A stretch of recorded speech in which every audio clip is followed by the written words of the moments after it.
وين طلع؟ وين؟ بانكي جروم هاتكيو لما انساني يني برمو تيسم قايم مبويني أبينكي أكملت دون والله ما تجيزي بركم برنمم كم لما أفكر هذا كيو شيء والله ما تجيزي لما انسان بدك تدوني dua sela ma itu sana tujuan nata arkitekta kau kesana tidur أتمت واللون أكاغوتو أتماتي كي ستنقفا إيه سجل أمرو جرا يرو سان يرو أبان كيف أتبرت دوني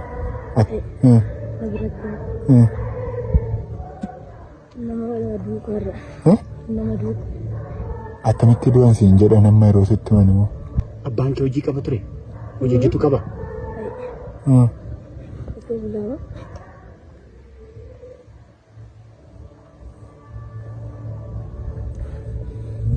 بوين ليش أم أباس هذا سنكاب دورة أتمت جرات ترى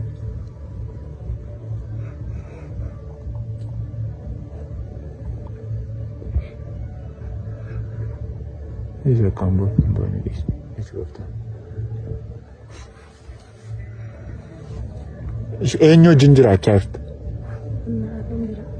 ها منارة كيسا يا بدين فارقتني أتري ها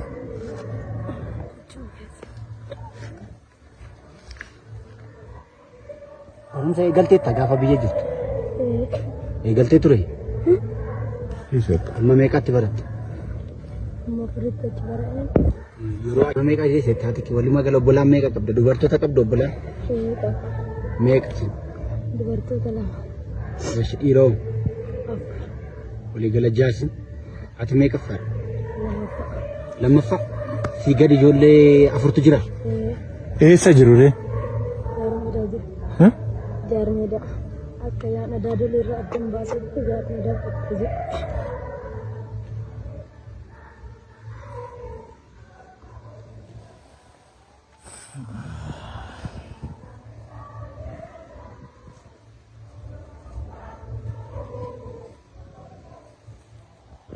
مكان كينيو دات ما تيجي كم تدور mungkin kau gapo wadelu itu nanti anam be karena bapak aku dulu aja ayah aku butuh itu أحسن جنجرة كارتره menarang ke sejarah sejarah bagi sesuatu مالnya نجرة تو كم تدان أرجع koronis nubeku koronis dulu jegeru nam suanu hat aku di kelas kan menarang aku budin itu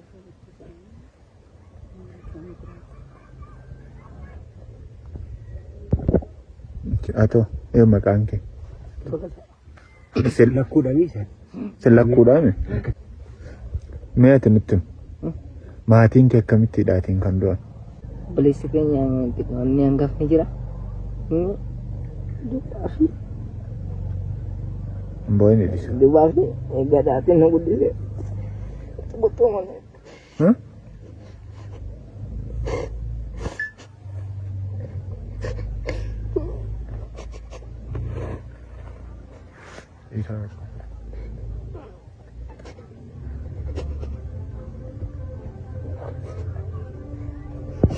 Selaku dah ni, boleh sikit sana saja. Akkamitti jiraachaa turte moo'ee haa ta'u beeku. Abbaan koo dura torbare. Haati koo immoo amuruu galee deebi qoonii qodaa buufachuu qodaa fidachuu fatteenyaan karaatti ishee ajjeesan. Reefu ishee anniifama kana ishee irratti kana ishee irraa kutanii reefu ishee achumatti awwaalle. Eessa ishee irraa kutanii? Kana ishee akkas baala fuula ishee atobte Ano ayun ko gize duran narage bas turte desinti goitin ko anggap itu ko gude na iswano kusatte wagga ko alam sila lagi nanu tumo chafia gurgure jira Amma eessa jirtare? ammo jalo ko ti malakrai sabe amma ni wani tauti na duka taye na jira kira Namoota eenyu? Addunyaa eenyu? Abbabaa eenyu? Toleeraa eenyu? Turaa eenyu? Michuura eenyu? Dinsaa eenyu? Waayilee eenyu? Shaanqoo eenyu? Duubaana akka amma kana? Kudha lama beeku. Harka keessatti. Kudha lama beektu. Haa ta'u. Turaalee. Abbayyaa eenyu? Isaa eenyu? Falmataa eenyu? Muddataa eenyu? Shan. Haa ta'u. Tolataa eenyu? Okonaa eenyu? Murkaa eenyu? Waliiqaa eenyu? Mutaa eenyu? Itti eenyu? Oke, marsa jalqaba goonee irraan qabatee karsadii abuuna irra gan qabatee kan jiru jechuudha. Gaafuma jaarra gaaraatti uumame sana. Karsadii. Tokko nan beekne. Siilota gosa magaalaa tokko. Naannoo keenyaaf wasiila gamti qoficha sadii. Leessifaa tokko godhate dinaa ol tokko. Nama 13 kan jedhame mandara tokko keessaa isin mandara sadii keessa nama 13 kana kophaan qabanis mandara tokko keessa nama 13 marsaa wala jalqaba Duma tokko Magaaluma ta'an bakka.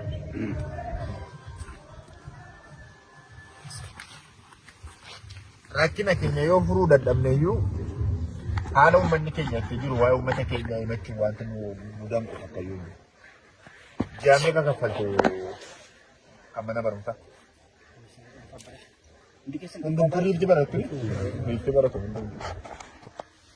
waggaatti sarmiin al sadii kaffalama. Alafu sarmii afurtu kaffalama jechuudha.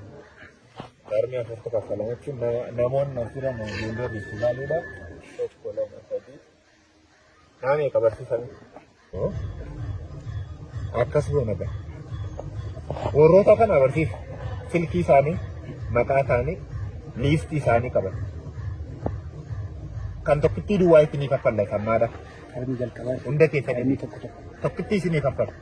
Yoo carraa ta'e garuu digdammaan keessanii fi bakka tokkotti kan waggaa kun waadaas miti yoo danda'ame.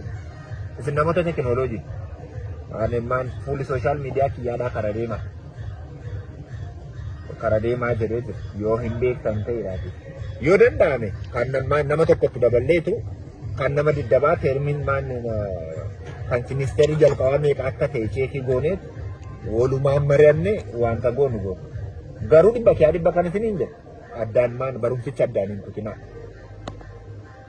Ishee kan isiniin jedhu. Kan nama diddamaa jechuun filaafii birrii xiqqoodha. Osoo nama teermaan kan waggaa tokkodha. Qarshii 2,000 jechuun. Kan akkasii. Miti malaa dhibba lama kan akkasii. Malaa dhibba sadii nama tokko.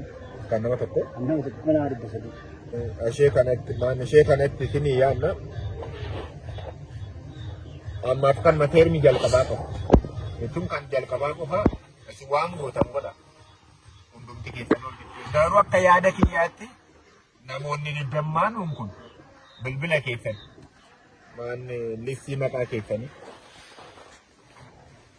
gaafan kaffalama jedhamu immoo isintu deemee kaffalatami.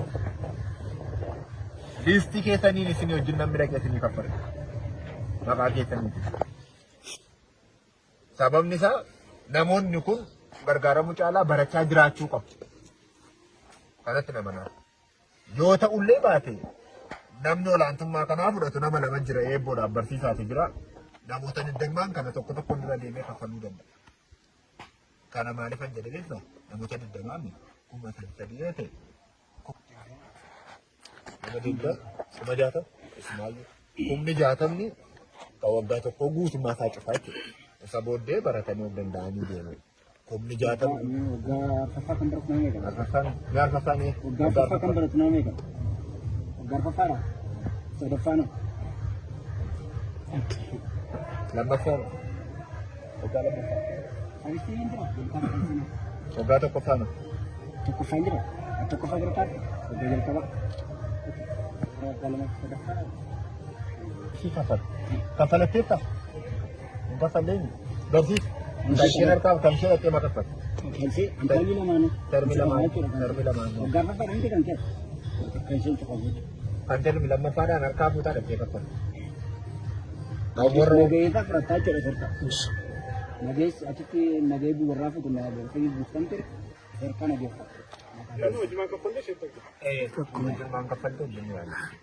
Waggaa sadaffaa immoo waggaa tokko isin cufamaa jechuudha karaa biraatti garuu kun handree qofa handallaayin gootan hin qabatu. Kun tokko jira. Of gatu wanta akka isin cufaman. Namni of gatu jira. Gatte nama beekaa irratti maaliif hin taasisu? Waan akkasitti kan waan nuti namni moo kaffaltii kanaan duraadha hin kaffalatin liqiin akkasirra jiru manni barumsaa beeku yoo jira sir aski hanje kan mataa meeqaatu kaffalame dhimma galmoofte malee hin kaffalle haa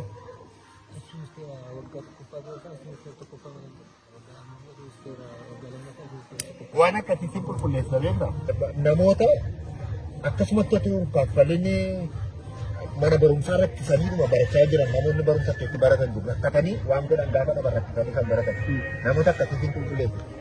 Adadhee magaalaa godina Horoguduu magaalaa Amruu ganda Arooroo keessatti waan dubbachuu barbaade rakkoo nageenya uummanni keenya keessa jiru keessattuu godinni Horoguduu Shaambuu keessa jiru aanutiin godina kana jala jiran hundi jechuudha. Rakkoo nageenyaa haala isaan keessa jiran dubbachuun barbaade uummanni keenya magaalaa Amruu jaartee jaardagaa buqqa'uutiin magaala kana keessa yookaan Shaambuu keessa jechuudha qubachiifamee jira. Deeggarsa gaallee hin argatu. Haalli uummanni keenya keessa jiru rakkisaadha. Uummanni keenya hojjetatee, qotatee, aramatee, nyaatee mana isaa buluu inni bare qe'ee kanatti dhufee rakkina garaagaraa argaa jira. Deeggarsi gahaa uummata keenyaaf hin taasifamne. Rakkoon kun rakkoo miidiyaa natti fakkaata. Sababni isaa rakkoon uummanni keenya miidiyaa bira waan ga'e natti hin fakkaatu. Miidiyaan dhufee uummata keenya gaafatu hin jiru. Deeggarsa gahaa hin arganne. Keessumaa magaalaa Amruu keessa kan jiran, jaartee jaardagaa keessa kan jiran, iddoo biraallee kan jiran deeggarsa gahaa argachuu hin dandeenye. Sababni isaa haalli karaa baay'ee rakkisaa waan ta'eef jechuudha. Waan nyaatu hin qabu manni keenya, waan uffatu hin qabu. Qe'ee qabeenya isaarraa ba'eera, manni isaa jalaa gubateera. Kanaaf waan dubbachuu barbaadu Oromoon marti iddoo jirtanii biyya keessa kan jirtan, biyya alaa kan jirtan uummata keenya bukkee akka dhaabattan. Namni inni kaan maatiin jalaa godda'amee, maatiin jalaa miidhamee jira. Reeffi nama baay'ee warri du'anii jalaa hin awwaalamne jira. Gadda nama 3 kan taa'e jira, nama 4 kan taa'e jira. Kanarraa kan ka'e uummanni baay'ee rakkataa jira jechuudha. Magaalaa Shaambuu keessa qubatanii kan jiran biyyatti deebi'anii illee jaartee keessa akkasuma Amruu keessa ganda magaalaa Amruu jalatti kan argamu hagamsa keessa illee kan jiran sababa karaaf jecha shagaxa gahaan argatanii wanti nyaatamu hin jiru, wanti uffatamu hin jiru, wanti dhugamu hin jiru. Kanarraa kan ka'e uummanni keenya baay'ee dararamaa jira, rakkachaa jira. Kanaaf Oromoon keessa jirtan, Oromoon ala jirtan bukkee akka dhaabattan, saba kana bukkee akka dhaabattan, saba kana akka gargaartan yaada koo kabajaan isinii dhiyeessaa. Galatoomaa, eebbifama.